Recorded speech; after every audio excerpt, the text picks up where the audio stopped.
Nivina napetraka Andriamatoa Adjaina Andry Rajoelina filohan'ny République-ny Madagascar dia ny transformation agricole. Zany transformation agricole zany dia tafiditra tsara amin'ny fametrahana regny plantation à grande échelle regny.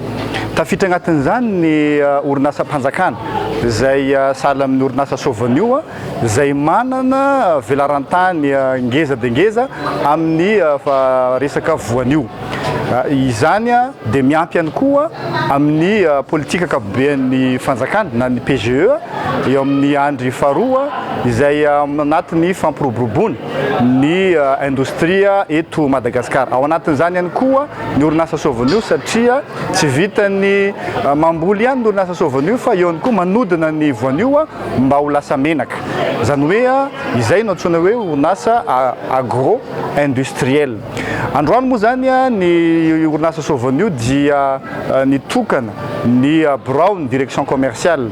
Napetraka io Brown direction commerciale io navozina moa zany io toerana io mba hananganana Brown manara-penitra o Brown ny direction commerciale satria ny varavarana voalohany idiran'ny olona ny atao hoe client anatina orinasa commerciale sahala amin'ny Sovenio dia ry zareo amin'ny direction commerciale. Izany no natonga ny orinasa Sovenio nametraka anio Brown io navozina izay anatiny tena hoe manara-penitra tanteraka. Ny ministère fambolena sy ny fiompiana moa zany dia natsony ny orinasa Sovenio izay ataoko hoe mpiay ara-teknika ny orinasa io miaraka amin'ny ministère ny varotra sy ny fampiroboroboana ny industrie.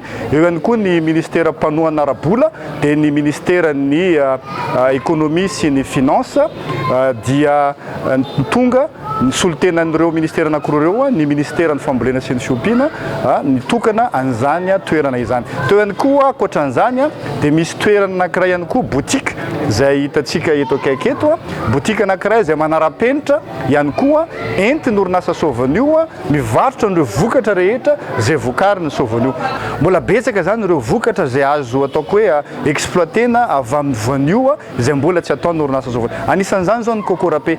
Zany coco râpé zany dia anisan'ny sokatra betsaka mihitsy ny ataoko hoe ny filana mahakasika an'izany coco râpé zany na eto Madagasikara aza na ny any ivelany. Hitantsika misy an'ireny chocolat reny zao izay misy coco anatin'izy reny coco râpé no anatin'izy reny. Anisan'izany zay tokony azony Sovenio tsara mamokatra an'izay. Midika zany fa hoe mbola afaka misokatra amin'ny sehatra iraisam-pirenena ity orinasa Sovenio ity fa anisan'ny zavatra dingana ho apetraka anatin'izay dia fampitomboana ny vokatra ao anatin'ny orinasa ahafahan'ny orinasa Sovenio miroso amin'izany hoe fanondranana ny vokatra eto vokatra voanio eto Madagasikara. Mifanindran-dalana tanteraka amin'ny politika ankapobeny fanjakana indrindrandrindra fa niviana napetraka Andriamatoa filohan'ny République Madagasikara dia ny fanondranana an'ireo vokatra ahafahantsika mampidibola ireo vola vahiny eto Madagasikara.